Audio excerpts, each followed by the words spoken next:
Welcome back to Meghan and Harry Tales, the channel where we cut through the noise, the hypocrisy, and the never-ending royal spin machine. And today's story is a fascinating one, because while the palace PR machine tries its hardest to paint a picture of calm, Princess Kate has just raised an alarm that exposes far more than they intended. This is not just a message about technology. This is not just a study about phones.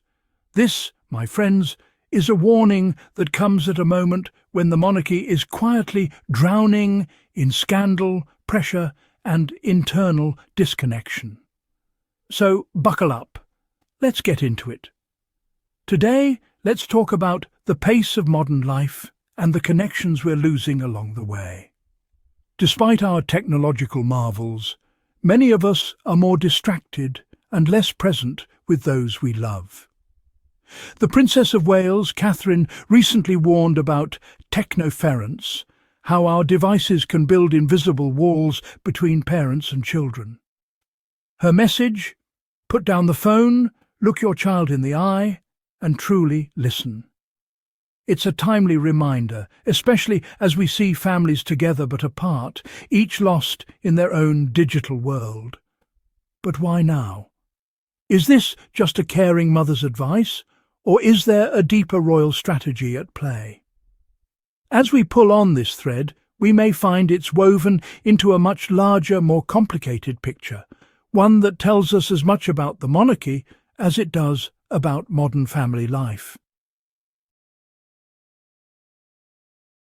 The princess's campaign for early childhood development is warm, sincere, and filled with images of happy families.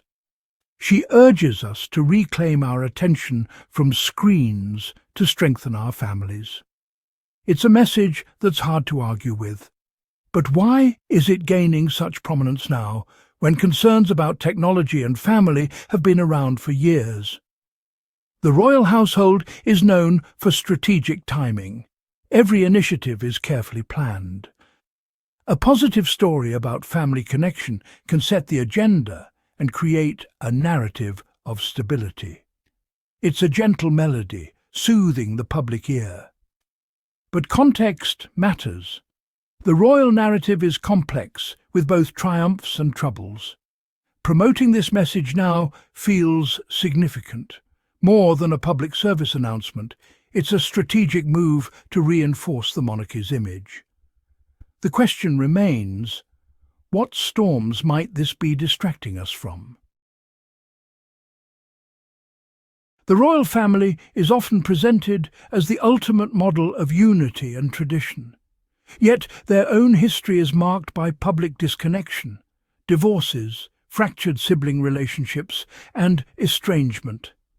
The institution that urges us to connect has struggled quite publicly to do the same. The irony is hard to ignore. While we're told to put down our phones, the monarchy's rifts run much deeper than missed messages. Can a family so visibly divided truly be the authority on connection? The advice may be sound, but its source gives us pause. Perhaps the message needs to be practiced at home before it's preached abroad. Sometimes the silence between brothers is louder than the silence of a family on their phones. In nature, distraction is a survival tactic. In public relations, it's a strategy. The princess's campaign arrives just as uncomfortable royal stories linger, like the unresolved Prince Andrew scandal. Such stories threaten the monarchy's carefully crafted image. A positive, family-focused campaign shifts the conversation, presenting a vision of modern, compassionate royalty. It positions the princess as a thoughtful leader, far removed from past scandals. This is the art of royal survival, managing the narrative, not confronting every crisis. The campaign isn't just about families, it's about reinforcing the monarchy's legitimacy.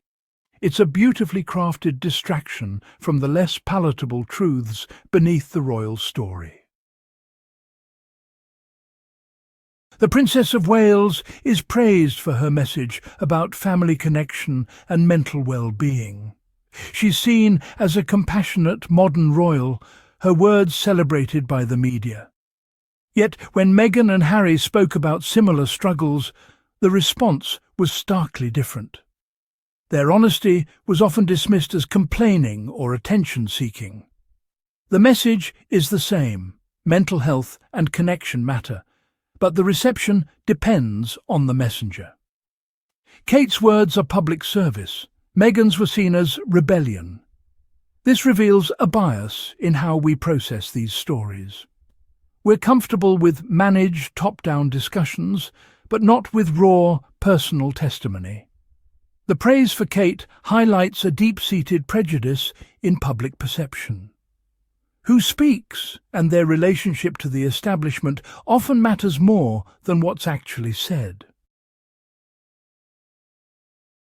When Harry and Meghan left royal life, it was seen as dramatic, but their story is about seeking authentic connection. They spoke of pressure, lack of support, and the gap between public image and private reality. Their plea for connection was raw and personal, not a PR campaign. By sharing their struggles, they gave voice to feelings many experience but rarely express. Even in a palace, one can feel profoundly alone. Their honesty was disruptive but necessary. It pulled back the curtain on the cost of maintaining a perfect facade. As we applaud the new focus on family connection, we must acknowledge those who first sounded the alarm. Their truth continues to echo, reminding us that genuine connection requires courage and vulnerability. As we close, let's return to the heart of the matter. The princess's warning about Technoference is helpful, but it's not a cure for deeper disconnections. The royal family's issues run deeper than screens. They're rooted in unspoken expectations and unresolved histories. Ongoing scandals and silent schisms show that these problems require more than a positive PR campaign. Authenticity is the new currency. People want to see real efforts at healing, not just polished messaging. A message about connection rings hollow if the messengers seem disconnected themselves. True connection is built on honesty, vulnerability, and showing up for one another, even when it's hard. It's about listening without judgment and speaking truth with kindness. Nature teaches us this lesson every day. In the end, it's not the image we project, but the truth of our connections that defines us. One honest moment at a time, that's how we build something real. At the end of the day, Kate's message about protecting families is important, but the timing, the framing, and the palace strategy behind it are impossible to ignore. While the royal family tries to control narratives, Harry and Meghan continue to live in truth, advocate for real human issues, and show the world what genuine connection looks like. This has been Meghan and Harry Tales. If you found this breakdown insightful, make sure you like, subscribe, and share. Because the truth deserves to be heard. See you in the next episode.